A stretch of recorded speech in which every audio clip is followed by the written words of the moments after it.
So guys, magpapalit tayo ng cabin filter ng Wigo.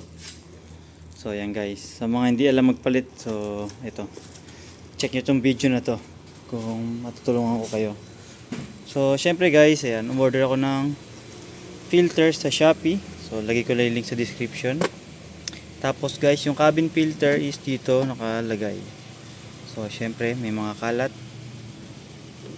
Then, sa itong Wigo, wala naman siyang lock dito. So, pwede nyo bibiglain nyo yung baba. Ito guys, medyo madali ditong asugin ng konti. So, hatakin nyo lang dito. Ay, hatakin. Gawin nyo lang sa right side. Ayan. Tapos, down. So, ayan guys, tanggal natin yung glove box. So, ayan, buksan ko lang ilaw. Ayan guys. So, ito guys yung location ng cabin filter natin. So, may clip lang dito. Ayan, dito nyo lang dito sa gilid. Huwag nyo hiklatin. Ayan. Tapos, slide to the right. So, ayan guys yung cabin filter. So, ayan, may palatandaan ba rito? Up, ayan, nakalagay naman dito sa filter up. So, diba? Sobrang, ewan, dumi.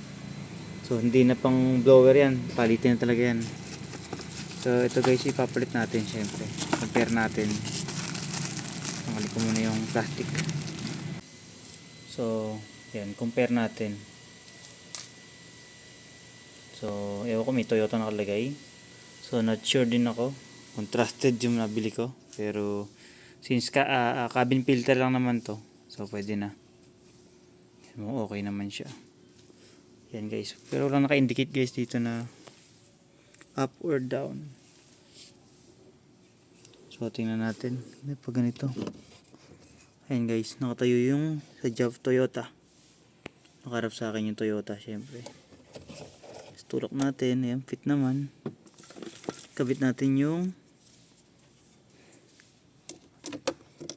ayan. Takip. Ayan. Lock lang natin dyan. Ayan. Tapos tulak lang.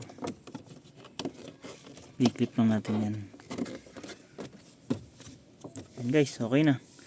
So, ayan guys, so na-hook na ilalim, then close na. So yun lang guys. So quick tutorial, magpalit ng cabin filter sa Wigo. Tsaka sa ibang sasakyan, usually ganito lang din, basta Toyota.